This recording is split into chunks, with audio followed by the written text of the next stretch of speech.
নমস্কার বন্ধুরা, আমি মল্লিকাস কুকিং কিচেনে আপনাদের সকলকে স্বাগত জানাই। প্রতিদিনের মতো আজকেও একটা রেসিপি নিয়ে চলে এসেছি। সেরা স্বাদের কাঁচা আমের তেল আচার। এই আচারটা খেতে কিন্তু দুর্দান্ত, আর ভিনিগার ছাড়াই সারা বছর জুড়ে আপনারা সংরক্ষণ করে খেতে পারবেন এই তেল আচার। তো এই সেরা স্বাদের কাঁচা আমের তেল আচার রেসিপিটা আমি কিভাবে রান্না করি সেটাই আপনাদের সঙ্গে শেয়ার করব। এই কাঁচা আমে তেল আচার রেসিপিটা রান্না করার জন্য আমি এখানে 1 কেজি কাঁচা আম নিয়েছি। আর আমগুলোর এখনও কিন্তু আটি হয়নি, আর একেবারে আমগুলো পরিষ্কার করে আমি ধুয়ে নিয়েছি। এই রেসিপিটা কিন্তু একেবারেই খুব সহজেই তৈরি করা যায়, আর ভিনিগার ছাড়াই সারা বছর জুড়ে সংরক্ষণ করে খাওয়া যাবে, এতটাই টেস্টি হয়। তো এর জন্য আমি আমগুলোকে ধুয়ে নিয়ে এখন আমগুলো একটা সাইজ করে কেটে নিচ্ছি। আপনারা চাইলে আপনাদের সাইজ মতো কেটে নিতে পারেন, আমি এভাবেই কেটে নিচ্ছি। কোনো ঝামেলা ছাড়াই এই তেলে আচারটা বানানো যায়। তো আমগুলো আমার কাটা হয়ে গেল, আর আমি এই সাইজ করে কেটে নিয়েছি। আপনারা আপনাদের সাইজ মতো অবশ্যই কিন্তু কেটে নেবেন। আর এখন আমগুলোর মধ্যে আমি 1 চামচ হলুদ গুঁড়ো আর 1 চামচ লবণ দিয়ে দিলাম। দিয়ে দেওয়ার পরে এখন আমি হলুদ আর লবণ দিয়ে আমগুলোকে ভালো করে মেখে নিব। আমগুলোকে ভালো করে আমি মিশিয়ে নিলাম লবণ আর হলুদের সাথে। নেওয়ার পরে একটা একেবারে শুকনো থালা আমি নিয়ে নিয়েছি। থালাটার মধ্যে কোনো জল রাখা যাবে না। নেওয়ার পরে থালাটার মধ্যে আমি সব আম সাজিয়ে দিলাম। দেওয়ার পরে আমি একটু রোদ্রে দিয়ে দিলাম 4 ঘন্টা সময়ের জন্য। পুরোপুরি যদি ফুল রোদ থাকে তাহলে 4 ঘন্টার মধ্যে হয়ে যাবে, আর যদি একটু কম রোদ থাকে তাহলে কিন্তু সেখানে 4 ঘন্টার জায়গায় 6 ঘন্টা লেগে যেতে পারে।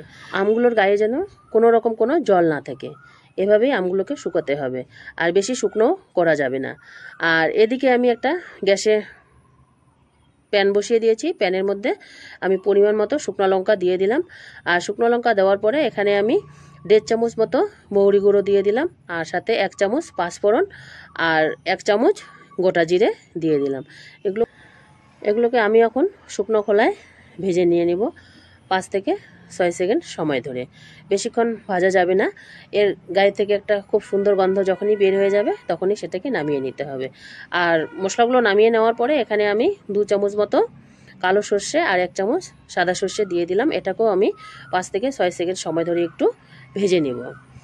আর তেলে আচারে অবশ্যই কিন্তু খেয়াল রাখতে হবে, সর্ষেটা দিলে কিন্তু তেলে আচারটা খেতে দুর্দান্ত হয়। তো সর্ষেটা নামিয়ে নেওয়ার পরে আমি এখন ওই প্যানের মধ্যে 1 কাপ মতো সর্ষের তেল দিয়ে দিলাম। দিয়ে দেওয়ার পরে জাস্ট দিয়েছি আর নামিয়ে নিয়েছি, কারণ প্যানটা আমার এমনি গরম ছিল, আর বেশি কিন্তু তেলটাকে গরম করা যাবে না। এখন তেলটা আমি একটা বাটির মধ্যে নামিয়ে নিলাম। আঙুল ঢুকিয়ে দেখতে পারবেন যে তেলটা কতটা গরম। যদি আঙুলটা ঢুকানো যায় তবে এটাই কিন্তু এভাবে তেলটাকে গরম করতে হবে। দেওয়ার পরে এখন আমি 1 চামচ মতো জিরে গুঁড়ো, 1 চামচ মতো হলুদ গুঁড়ো আর 1 চামচ লাল লঙ্কার গুঁড়ো, ঝাল লাল লঙ্কার গুঁড়ো দিয়ে দিলাম। দিয়ে দেওয়ার পরে ভালো করে মিশিয়ে নিলাম। আর মিশিয়ে নেওয়ার পরে 1 চামচ মতো কাশ্মীরি লাল লঙ্কার গুঁড়ো দিয়ে দিলাম, জাস্ট কালারের জন্য, এটা কোনো ঝালের জন্য নয়। দিয়ে দেওয়ার পরে আবারও আমি ভালো করে মেখে নিলাম। মেখে নেওয়ার পরে আমি এখন স্বাদ মতো লবণ দিয়ে দিব। আমি 1 কেজি আম নিয়েছি, আমটা মাখানোর সময় একটু লবণ দিয়েছি, আর এখন আমি 2 চামচ মতো লবণ দিয়ে দিলাম। দিয়ে দেওয়ার পরে আবারও ভালো করে আমি নেড়ে নিচ্ছি। নেড়ে নেওয়ার পরে যে মশলাগুলো আমি ড্রাই রোস্ট করে নিয়েছি সেই মশলাগুলো আমি দিয়ে দিলাম। দিয়ে দেওয়ার পরে আবারও আমি ভালো করে নেড়ে নিচ্ছি। ভালো করে মিশিয়ে নিতে হবে, আর তেলটা কিন্তু একেবারে ঠান্ডা রাখতে হবে। নেওয়ার পরে এখন যে আমটা আমি রেখেছি সেই আমগুলোকে দিয়ে দিলাম। আর আমগুলো দিয়ে দেওয়ার পরে আমের সাথে মশলাটাকে ভালো করে কিন্তু মিশিয়ে নিতে হবে, যাতে সম্পূর্ণ আমগুলোর সঙ্গে মশলাটা ভালো করে মিশিয়ে যায়। তো ভালো করে আমার মেশানো হয়ে গেল। এখন আমি একটু ঢাকা দিয়ে রেখে দেব। আর ঢাকা দিয়ে রেখে দেওয়ার পরে এদিকে আমি প্যানের মধ্যে আবারও 1 কাপ মতো সর্ষের তেল দিয়ে দিলাম। তেলটা একইভাবে আমি নামিয়ে নেব। তেলটাকে বেশি কিন্তু গরম করা যাবে না। একটা জিরে দিয়ে দেখুন এই যে একটু হালকা হালকা বলব এসেছে, এভাবেই কিন্তু তেলটাকে আমার নামিয়ে নিতে হবে। আর তেলটাকে নামিয়ে নিলাম। আবারও আমি তেলটাকে নামিয়ে নিয়ে একটু ঠান্ডা করতে দিয়ে দিলাম। দিয়ে দেওয়ার পরে আমি এখন আমের আচারটার মধ্যে চলে আসলাম।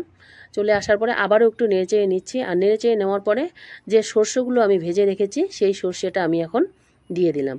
এখন সর্ষেটা দিয়েও আমি ভালো করে মিশিয়ে নিব।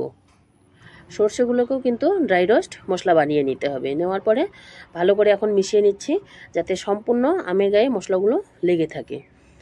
আর একেবারে সহজ পদ্ধতিতে আমি বানিয়ে দেখাচ্ছি তেল আমের আচার। আর এদিকে এই যে দেখুন, তেলটাও আমার ঠান্ডা হয়ে গেছে। আমার একটা আঙুল ডুবিয়ে দিয়ে আমি চেক করে দেখলাম। আর এদিকে একটা একেবারে পরিষ্কার স্বচ্ছ বয়াম নিয়ে নিয়েছি। আর বয়ামের গায়ে যেন কোনো রকম কোনো জল না থাকে।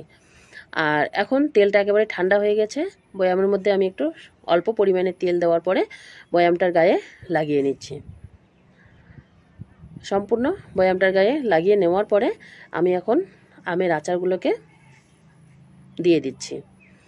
আর আমের আচারগুলো ওখানে দিয়ে দিতে হবে। দিয়ে দেওয়ার পরে ভালো করে কিন্তু একটু চিপে দিতে হবে, চিপে দিতে হবে যাতে আমগুলোর মধ্যে কোনো রকম কোনো ফাঁকা না থাকে।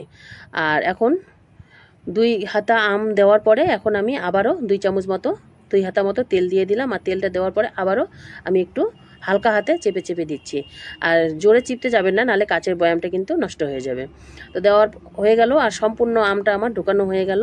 আর এই যে দেখুন আমের গায়ে কতটা তেল লেগে আছে। এভাবে কিন্তু চিপে দিতে হবে যাতে এর গায়ে কোনো বাতাস না, কোনো রকম কোনো ভিনিগার ছাড়াই কিন্তু এই আমের আচারটা আপনারা সারা বছর ধরে সংরক্ষণ করে খেতে পারবেন।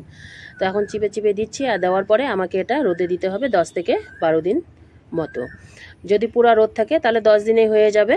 আর যদি কম রোদ থাকে একটু আর 2 দিন মতো দিতে হবে। তো আমার এই আজকে তেলে আমের আচারটা আপনাদের কেমন লাগলো অবশ্যই কিন্তু কমেন্ট করে জানাবেন। দেখা হবে রেসিপিতে। তত